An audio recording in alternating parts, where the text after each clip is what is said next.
Guys, welcome to another day at ATQ. Today I'm going to do a revised DIY video on the 2015 to 2020 Ford F150 Isolator Pads. These are the tools that you're going to use. So you're going to use 2, possibly 3 flathead screwdrivers to pry the leaf springs apart. You use a pair of pliers to get your factory pads out.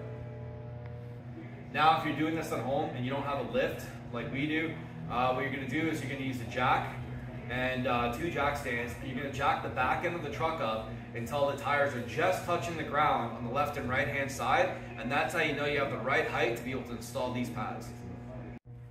So you're going to get 4 ATQ Isolator Pads and 2 tubes of the energy suspension grease. You're going to use half a tube on each pad during installation to prevent any creaking or noise. Alright guys, so now I've got the truck lifted up just high enough on both the back left and right hand side, so the tires are just touching the ground. And what this does, it releases the tension on the leaf springs on both sides on the back end, allowing you to have more room and less tension to put these pads in. Alright, so now I've got the first screwdriver jammed in between the leaf springs right here. So I'm going to jam one in here, and then I'm going to use the pliers on the factory pad underneath to squeeze it, and use another flathead to pry it up and pop them out. So what you want to do when you remove the pads or even install the new ones is use one hand to slide them in, which I'll show you guys after, and use the other one, or the flathead, to give you a little bit more room. So you can see the amount of difference there is. That'll make your install a lot easier. Alright, so now I've used the pliers and the flathead screwdriver, and I've popped out the factory bushing. I'm gonna pull down, or a factory pad, whatever you want to call it, and just like I did, you pull it out. Be very careful not to get the flatheads to pop out, or get your hands in between here, or your fingers, because if the flatheads slip out and your fingers are here, it's gonna hurt. So here's the first pad, paper thin. So this would explain why this truck is making noise. So if you're getting clunking and whatnot backing into your driveway or going over small humps in the road, this will be your problem. So this is a factory pad, and this looks like their supposed upgraded one. Actually, it is the upgraded one, the gray ones, and paper thin. And this is the ATQ, which is a little bit thicker than the factory pad, and this will outlast the life of your truck. So now I'm going to show you guys how to grease these properly. So now I'm going to show you guys where this grease goes. So the grease only goes on the face of the pads.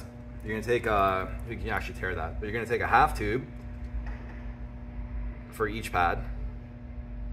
What I like doing is I go around the edges.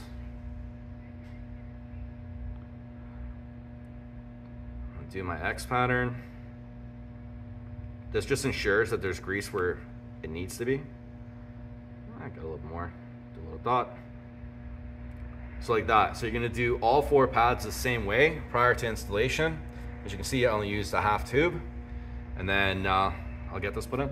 All right, so now I'm gonna take the 1 flathead screwdriver, and I'm gonna pry down the leaf springs as far as I can, and very gently, as I'm pulling down, slide this in, because a little bit of the grease is gonna push on the leaf spring. And then I'm gonna grab my other flathead, and I'm gonna just let off tension slowly as I'm pushing in, so you don't crush the base of the pads. Then I take this screwdriver and pull it out, and then the pad's installed. So now we're gonna do the same thing on the other 3, and once this is done, this truck will no longer have any more noise. So I'm not gonna show you guys how to take this one out and in. It's the exact same as the front, but I'm gonna show you guys where the flathead goes and where the pad is. So the flathead screwdriver slides in right behind this here, and then you're gonna pry down and do the same thing. You're gonna squeeze the bottom of the pad, use a flathead to pry it up, take the pad out by pulling down, and then put your nicely greased pad back in. Same process as the first one, and you're good to go, and move on to the other side. All right guys, so the truck is now done. All 4 pads have been greased, all 4 pads have been installed. Here are the 4 original pads. And I see online that some people suggest getting the gray ones because they're somehow an improvement. Yeah, not really. They're just as bad as the originals. So I don't recommend using the factory pads unless you want to replace them constantly. I recommend doing the ATQs, as the ATQs will likely outlast your truck. So hopefully this video helps you guys with the installation. It should take you about 15-20 minutes tops.